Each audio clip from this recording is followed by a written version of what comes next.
ভালো রেজাল্ট তারা করতে পারে না, ঠিকমতো কাজ করতে পারে না।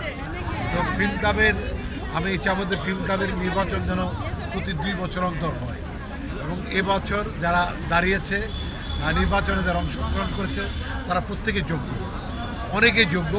যদি তাদের সৎ ইচ্ছা থাকে পাশ করে ফিল্ম ক্লাবের চেহারা পাল্টে দিতে পারে, কিন্তু ইচ্ছার উপর নির্ভর করে ইচ্ছা করবে কিনা। গত বছর আমার একটা প্যানেল ছিল, আলম ইকবাল, প্যানেলটা আমি দিয়েছিলাম, তারা পাশ করেছিল, 1 বছর কাজ করেছে। তো নানান প্রতিকূলতার মধ্যে খুব একটা ভালো কিছু করতে পারেনি, তবে খারাপ না, যা করেছে ভালোই করেছে। তো ফিল্ম ওরিয়েন্টেড যেহেতু এই ক্লাবটি, এটা অবশ্যই ফিল্মের লোক আরও বেশি থাকা উচিত, ফিল্মের স্টারদের হাজির থাকা উচিত, মেম্বারশিপ থাকা উচিত। আমি মনে করি যে ফিল্মের লোকের সংখ্যা খুব কম এখানে। তো আশা করব নেক্সটে যেন ফিল্ম ক্লাবের লোকজন বেড়ে যায়, এবং ফিল্ম ক্লাবের সদস্য চলচ্চিত্রের সবাই তো থাকবে, তাছাড়াও যারা প্রডিউসার, ডিরেক্টর এবং যারা যোগ্য তারা যেন আসে। বর্তমানে বাংলাদেশ চলচ্চিত্রের বেহাল অবস্থা, তো ফিল্ম ক্লাব নির্বাচনের পরে আসলে কতটুকু মানে বার্তা বয়ে নিয়ে আসবে আমাদের চলচ্চিত্রের জন্য? ওই যে আপনি বলেন বেহাল অবস্থা, আসলে বেহাল অবস্থা আমরা কাটিয়ে উঠতেই পারছি না, চেষ্টা করছি। এটা শুধু আমাদের দেশে না, ফিল্মের বিপর্যয় ঘটেছে সারা পৃথিবীতে। হলে যে মানুষ সিনেমা দেখতে চায় না, এর মানে এই না সে সিনেমা দেখে না, সে কিন্তু অনলাইনে কোনো বা ওটিটিতে দেখে ফেলে সিনেমা, টেলিভিশনে দেখে ফেলে সিনেমা।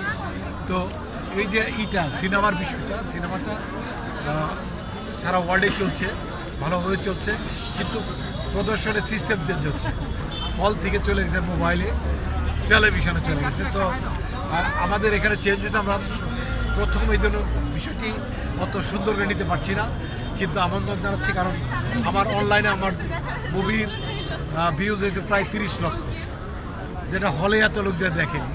ইশাখা দেখেছে, এবং কাগজের বই রিলিজ হচ্ছে ওটিটিতে এই মাসেই বঙ্গর থেকে। আমি বিশ্বাস করি ওইখানেও প্রচুর লোকজন হবে, তবে সিস্টেম চেঞ্জ হচ্ছে, আমরা একটু ওয়েট করি, সময় দেই, আপনাদের জন্য সাপোর্ট থাকে, অবশ্যই চলচ্চিত্র ঘুরে দাঁড়াবে সব সময়। এই সিস্টেমটা আপনারা কত দূর এগোচ্ছেন? এই যে ভিউয়ার যে বিষয়টা বললেন, এটা আপনারা কত দূর এগোচ্ছেন? এফডিসি কত দূরে ভূমিকা নিচ্ছে?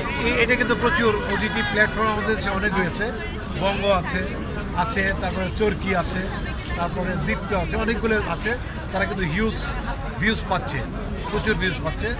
এটা একটু যারা একটু পড়াশোনা কম জানে তাদের জন্য একটু সমস্যা, বাট যারা মোটামুটি মোবাইলে অ্যাক্টিভ তারা এই সিনেমাগুলো দেখতে পাচ্ছে। তাই ভাই, আসলে এফডিসির বাইরে নির্বাচন হচ্ছে, ফিল্ম ক্লাবের নির্বাচন মানে একটা উৎসবমুখর পরিবেশ, সেই ক্ষেত্রে এই বাইরে হচ্ছে, এটা কি আপনাদের কোনো অসুবিধা হচ্ছে কিনা? শিল্পী সমিতির সদস্য যারা আছে তাদের কী ধরনের মেন্টালিটি তৈরি হয়েছে, এটা কেমন দেখায় যায়? এটা দেখতে মোটেই ভালো লাগছে না, কারণ চলচ্চিত্র বিষয়ক সম্পৃক্ততা সমস্ত নির্বাচন এফডিসির ভিতরে হয়। সামনে আমাদের চলচ্চিত্র শিল্পী সমিতির নির্বাচন হবে। আমি সিনিয়র ভাইস প্রেসিডেন্ট হিসেবে বলতে চাই যে আমাদের মূল জায়গা যেটা এফডিসি, সবগুলো ইলেকশন, সবগুলোর মিলন মেলা এফডিসির ভিতরে হচ্ছে। আপনার প্রোডাকশনের নতুন সিনেমা